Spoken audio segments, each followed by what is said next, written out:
Leitura do dia 113/365. O 1 Crônicas 5-7. Esse é o projeto Bíblia em 365 dias. Estaremos dia a dia cada vez mais próximos do nosso Deus Pai Celestial. Referência à leitura do dia 22 de abril de 2023 do Plano Anual. 1 Crônicas 5. O pecado de incesto de Rubem foi registrado para conhecimento de todas as gerações futuras. O propósito deste epitáfio não era manchar o nome de Rubem, porém mostrar que lembranças dolorosas não são o único resultado do pecado. As verdadeiras consequências do pecado são vidas arruinadas. Como filho mais velho, Rubem era o herdeiro legítimo de uma dupla porção da propriedade de seu pai e da liderança dos descendentes de Abraão, cujo número aumentara formando uma grande tribo. Mas seu pecado retirou seus direitos e privilégios, e destruiu sua família. Antes de ceder a uma tentação, considere as consequências desastrosas que o pecado pode produzir em sua vida e na de outros. Este príncipe da tribo de Judá se refere a Davi e sua linhagem real e a Jesus, o Messias, o principal descendente de Davi. Os exércitos de Rubem, Gad e Manassés tiveram sucesso na batalha porque confiaram em Deus. Embora tivessem talento e habilidade como soldados, oraram e buscaram a direção de Deus. As habilidades naturais ou desenvolvidas que Deus nos concede devem ser usadas para Ele e jamais devem substituir nossa dependência dele. Quando confiamos em nossa própria inteligência e força, abrimos a porta para o orgulho.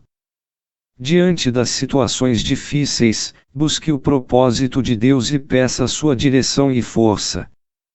Salmos 27 nos diz: uns confiam em carros, e outros, em cavalos, mas nós faremos menção do nome do Senhor, nosso Deus.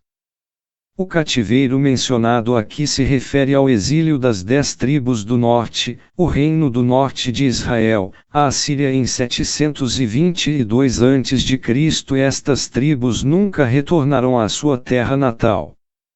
Esta história se encontra em 2 Reis 15:29 e 17:41. Como guerreiros e líderes, estes homens estabeleceram excelente reputação por sua grande habilidade e liderança qualificada. No entanto, aos olhos de Deus, fracassaram no aspecto mais importante: a fidelidade ao Senhor. Se você tentar estar à altura dos padrões da sociedade para alcançar fama e sucesso, é possível que esteja negligenciando seu verdadeiro propósito, que é obedecer e agradar a Deus. Por fim, somente Ele examina nossos corações e determina nossa posição final. 1 Crônicas 6. A tribo de Levi foi separada para servir a Deus no tabernáculo, Números 13:4, e mais tarde no templo, 1 Crônicas 23:26. Arão, descendente de Levi, 6:3, tornou-se o primeiro sumo sacerdote de Israel. Todos os sacerdotes tinham de ser descendentes de Arão, conforme a exigência de Deus. Os demais levitas ajudavam nos vários deveres do tabernáculo ou do templo e ensinavam a palavra de Deus ao povo, encorajando a obediência a Deus. As pessoas aqui listadas desempenharam grandes papéis no episódio do Êxodo. A história de Arão se encontra nos livros de Êxodo, Levítico e Números. Seu perfil acha-se em Êxodo. Moisés, um dos maiores profetas e líderes de Israel, tem sua história registrada nos livros de Êxodo, Levítico, Números e Deuteronômio. Seu perfil se encontra em Êxodo. A história de Miriam, irmã de Moisés e Arão, encontra-se em Êxodo 2, 21, 15-20 a 21 e Números 12. Seu perfil se encontra em Números. Nadab e Abiú foram mortos por desobedecerem a Deus, Levítico 10. Eleazar tornou-se sumo sacerdote de Israel depois de Arão, Números 20, 24 a 28, e Itamar desempenhou importante papel organizando os serviços de adoração do tabernáculo, Números 4, 28 a 33, 7 a 8. Quando Samuel se tornou líder e porta-voz de Deus, Israel estava na iminência de um colapso. Os últimos capítulos do livro de Juízes fornecem um quadro vívido da decadência moral e do consequente declínio da nação. Mas com a ajuda de Deus, Samuel, quase sozinho, fez a nação passar da ruína à restauração. Ele unificou o povo mostrando-lhes que Deus era seu líder comum, e que a nação que colocasse a atenção em Deus encontraria e cumpriria seu verdadeiro propósito. Para conhecer o restante da história de Samuel e ver como ele estabeleceu regras para governar uma nação com base em princípios espirituais, leia o livro de 1 Samuel. Seu perfil acha-se no mesmo livro.